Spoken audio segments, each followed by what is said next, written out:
to life.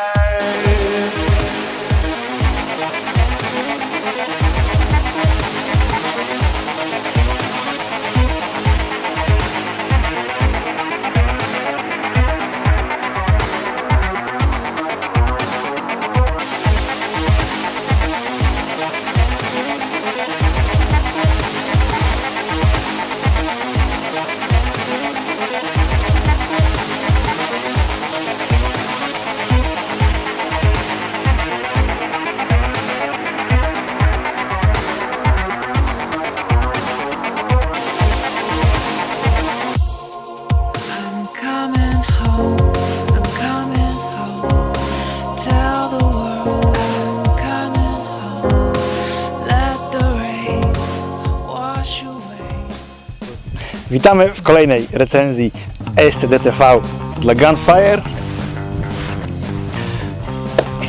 Otwieraj.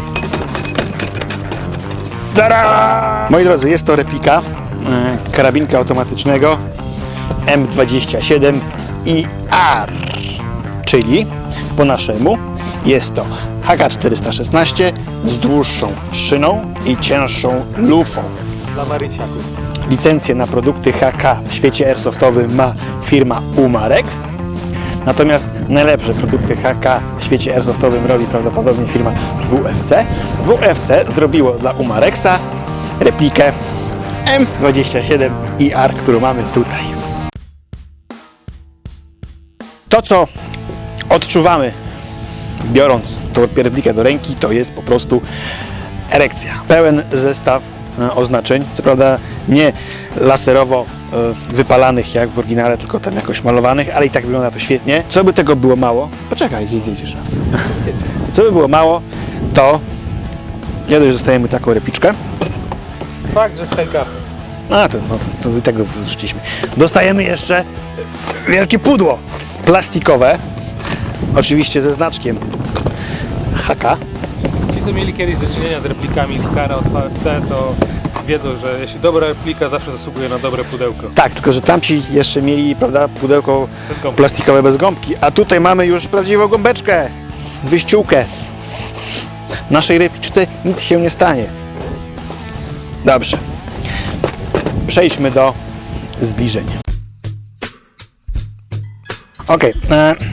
Replika jest oczywiście w pełni z metalu. To jest jakiś tam ładniejszy, fajniejszy stop aluminium. Lufa jest oczywiście trochę dłuższa niż w standardowym HK416 i ma grubszy profil, prawda? Bo to jest w oryginale ciężka lufa. Urządzenie wlotowe to jest standardowe, tak jak mamy w karabinkach M4. Tutaj mamy montaż na bagnet. Nie wiemy, czy pasuje bagnet, przykro. Zestaw szyn montażowych to jest HK, prawda, 416, troszkę dłuższe. Ale tak samo się montuje z taką samą tutaj śrubą. Dokładnie Wam nie powiem, czy to jest identyczne jak z oryginałem, no ale wygląda z daleka porządnie. A oczywiście puszka marincowa to jest nasz dodatek. Również chwyt pionowy to jest też nasz dodatek. Tego nie dostajecie z repliką, za to dostajecie, widać, zestaw przyrządów celowniczych zapasowych, czyli muszka montowana na szynę oraz z drugiej strony przeziernik, ale do tego dojdziemy.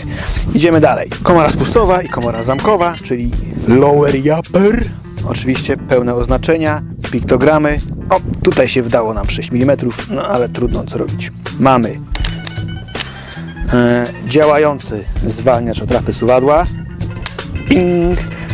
Oczywiście jest taka na suwadle. Komora jest tego nowego typu z pionowym pokrętłem wzdłuż w osi repliki mamy, czyli kręcimy tylko góra-dół, nie przód-tył, jak to jest w normalnych komorach rękowych. Oczywiście ACOG to jest nasz dodatek. W oryginale te repliki mają też Tricicona, ale to nie jest ACOG, to jest takie tam do karabinków maszynowych celownik.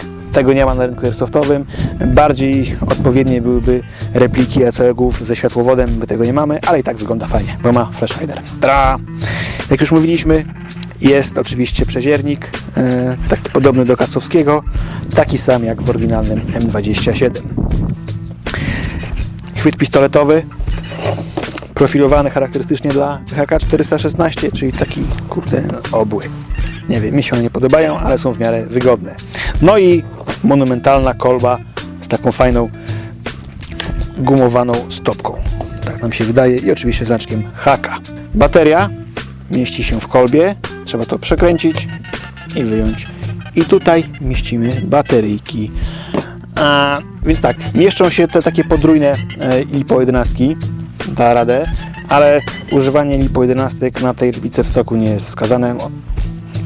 Potem powiemy dlaczego. Ewentualnie jakieś 7/4 sticki, prawda? Mogłyby wejść, albo na przykład te podwójne, ciach, ciach. Da się zmieścić. Na początku było trudno, potem jak już załapałem, bez problemu wchodzą te baterie. Pyk. Z drugiej strony tylko pokażę. Kolba tak samo, HK.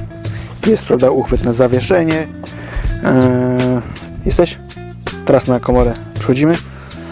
Mamy znaczki HK, M27, nie 6 mm, tylko 56. Helkrechowskie piktogramy, numerek seryjny, nie mam pojęcia czy dobry. No i tyle, no i działająca, prawda, dźwignia zwalniacza suwadła. Z drugiej strony mamy szyny oraz w całej okazałości ciężką lufę. Replika jest spasowana naprawdę bardzo, bardzo fajnie. Nic nie lata poza kolbą, ale to jest standard w AEG-ach. Nawet nie tak bardzo. Szyna przyspawana do komory zamkowej, prawda, lufa też, żadnych tam luzów. No, wszystko jest świetnie spasowane, wygląda naprawdę wyśmienicie. Widać, że to są wysokiej klasy materiały. No, to, czego byście się spodziewali od VFC. Teraz tak, gniazdo magazynka, moi drodzy. Zapomnijcie o PMAG-ach. PMAG-i wchodzą i wypadają. Nie da się ich zamontować porządnie. Coś jest z tymi PMAG-ami, tak jak w oryginale. Natomiast wszelkiego rodzaju metaluchy wchodzą bez problemu. Wchodzą, trzymają się. Natomiast ta replika bardzo lubi się z EMAG-ami. Wchodzą bez problemu, podają, strzelają i bez problemu wychodzą. Zresztą po to one były wymyślone. Zarówno ja, jak i kolega w fartuchu używaliśmy tej repliki na airsoftowym polu walki. Jak się strzelało? Schronujemy później, bo w tej chwili, jak to mówię, nie wiem ile to ma FPS-ów. Według strony Gunfire'a 300? 320. I naprawdę świetnie mi się bawiło z tym 300 FPS-ami. Można się bawić, można. Zasięg przyzwoity. Sam strzelałeś. Skupienie na tych większych metrach. Tak, na tych stokowych 300 iluś tam FPS-ach, sprawdzimy to później. No tak, 40 metrów spokojnie dajemy radę trafić w człowieka, potem już jest trochę trudniej, no ale wiadomo, no, nie oczekujemy wiele od takiej prędkości, natomiast skupienie nie jest złe, ładnie to wali. Praca gearboxa. Praca gearboxa, skrzyni biegów pracuje wyśmienicie, tylko uważajcie, jak mówiłem już, z mocniejszymi bateriami, bo na 11 świeżo naładowanej po naciśnięciu spustu na nastawie ogień pojedynczy oddajemy serię. Ja jechałem na 7/4 i było naprawdę bardzo dobrze. Reakcja na spust wyśmienita, w sumie na auto mało używanego, ale... Ja kojarzę, ja używałem akurat podczas mojej wojenki 11, nie używałem singla, ponieważ była seria się z tego robiła i potem to się zacinało, więc non stop strzelałem na auto i tak niechcąco wystrzelałem z 1000 kulek, no bo inaczej się nie dało. Sorry. Ale nic się nie rozsypało, wbrew, prawda, obiegowej opinii, że WFC to trzeba wymienić po jednym magazynku. Tutaj po tych kilku tysiącach strzela bez problemu. Jeszcze nam się gearbox nie rozlecie, wiadomo, że VFC nie ma tych najlepszych. Ale nam ten model, ten egzemplarz działa bardzo dobrze. Zatem jak na stok, z taką prędkością, bez problemu. Chciałem jeszcze zwrócić honor chwytowi pistoletowemu, gdyż mi się bardzo podoba, jest jeden z najlepszych, jakie miałem w swoim życiu. To jest UKM-kowo zbudowane. Ale wygląda jak Fajnie. w ciąży był. Ej. No. Okej, no dobra, teraz będziemy przeprowadzali strzelanie precyzyjne, a potem jeszcze powiemy coś tam. GoPro. Gdzie GoPro? Grałeś? A nagrałem. A, no tak, przecież nagrałem, jak walczyłem. Zapraszamy. Zobaczycie, jak działa na 11. They are dying there, man. No, będziemy na dole stali. Jak cioty.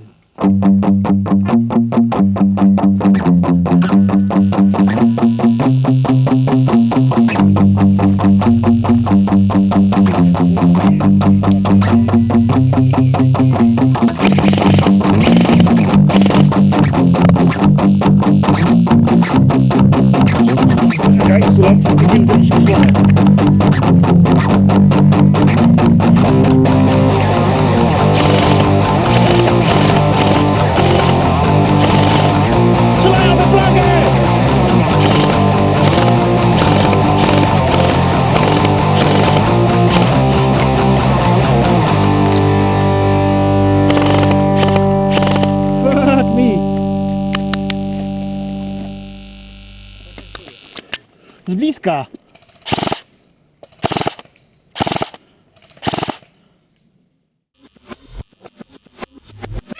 25 metrów, dużo wiatru, kulki 25, nie chce mi się zdejmować lunetki, przyda nam się, strzelamy do poperka, zobaczymy, strzelimy się i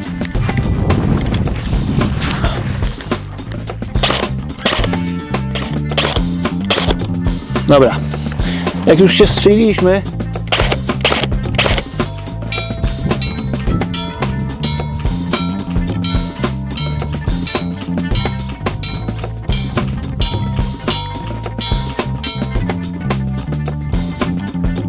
około 40 metrów, zobaczymy co z tego wyniknie.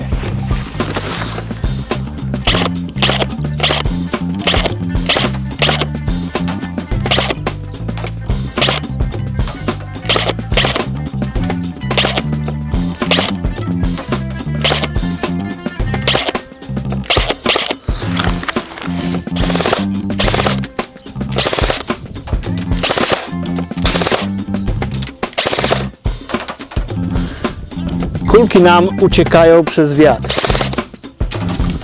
ale gdy już wiem, gdzie mam trafiać, to chmara kulek trafia. Niemniej 40 do 50 metrów, 45 to jest maksymalny zasięg tego czegoś w stoku. Haka nie miał szczęścia, gdyż do testów celności dostaliśmy sporo wiatru.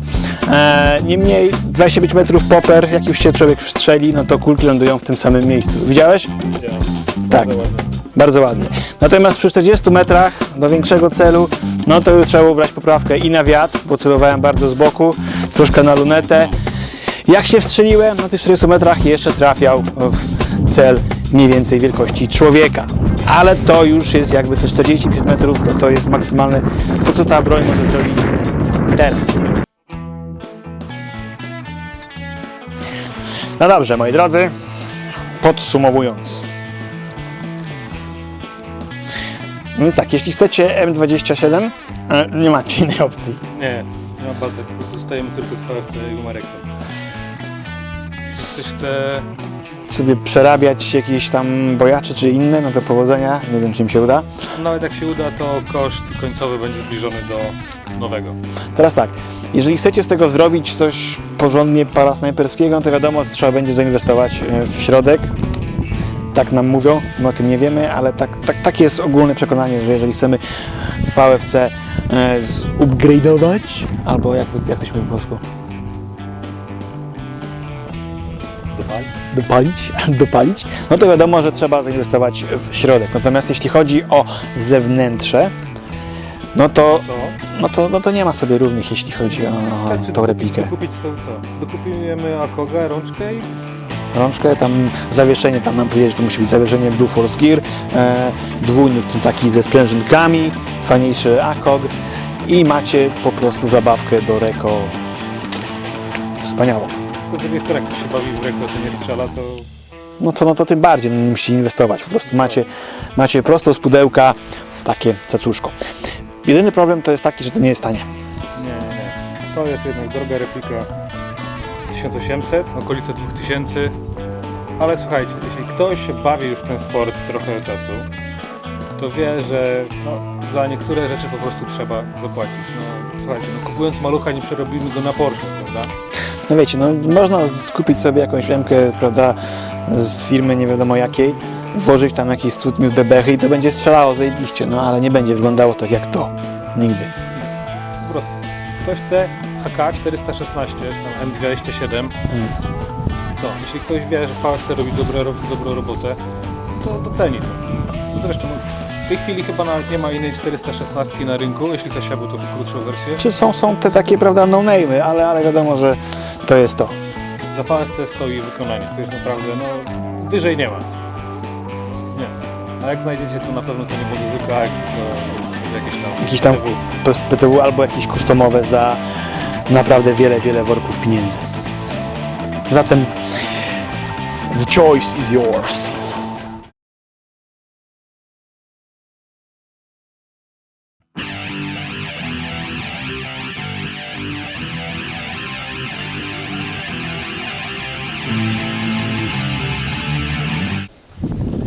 No więc tak. Haka nie miał szczęścia. O kurwa. My też.